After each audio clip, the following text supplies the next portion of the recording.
इसके बारे में आज सवेरे ही राहुल गांधी जी ने आगाह कर दिया था, जब आप लोगों से उन्होंने संसद से निकलते हुए बात करी थी और कहा था कि अभी देखिएगा कैसी ट्रेड डील होती है। इससे ज़्यादा भयावह और बुरी खबर हिंदुस्तान की अर्थव्यवस्था के लिए, हमारी इकोनॉमी के लिए नहीं हो सकती थी। 25% टैरिफ लगाया गया है और साथ ही में पेनल्टी लगाई गई है रूस से तेल खरीदने के लिए, रूस से आर्म्स एंड एम्यूनिशन खरीदने के लिए। इस सब का क्या मतलब है? इस सब का मतलब ये है कि इसका सबसे बुरा प्रभाव हमारी इकोनॉमी पर, हमारे एक्सपोर्ट्स पर, हमारे प्रोडक्शन पर और इन टर्न हमारी जॉब्स पर, हमारी नौकरियों पर पड़ने वाला है। थोड़े से एग्जाम्पल के साथ अगर मैं आपको बताऊं तो जैसे कि हम फार्मास्यूटिकल जो दवाइयां बनती हैं वो एक्सपोर्ट करते हैं यूएस।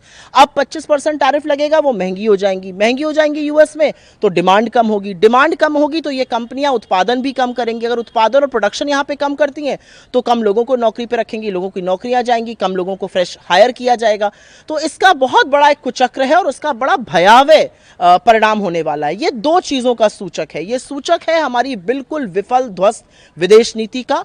और एक सवाल आज सबके मन में उठता है कि मोदी जी बिना इनवाइट के लपके हुए ट्रंप जी से मिलने गए थे, उसका क्या फायदा हुआ? देश का हित कहां है? देश के लिए आपने क्या किया? पीयूष जी 8-10 दिन अमेरिका घूमते रहे, फोटो पोस्ट करते रहे, थम्स अप दिखाते रहे, 25% टैरिफ हम पर लग गया है।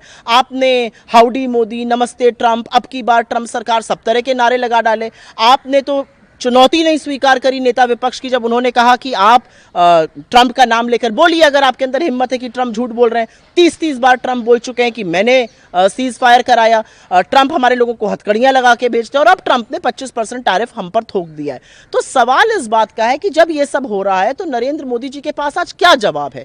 इतना बड़ा कुप्रभाव इस देश की इकोनॉमी पर इसका होने वाला है, तो कुछ ना कुछ तो प्रिपरेशन सरकार ने की होगी ना। कितने सेक्टर है? इलेक्ट्रिकल है, फार्मास्यूटिकल्स है, जेम्स एंड ज्वेलरी है, मिनरल्स है, तमाम टेलीकॉम इक्विपमेंट्स है, इलेक्ट्रॉनिक्स है, ये सारे सेक्टर इससे प्रभावित होने वाले हैं। तो विफल विदेश नीति और उसका यूज सिर्फ और सिर्फ अपनी छवि चमकाने के लिए जो मोदी जी कर रहे हैं, आज उसका नतीजा सबके सामने आ गया। लेकिन राहुल जी इसके बारे में बार बार सदन और सदन के बाहर आगाह कर रहे थे।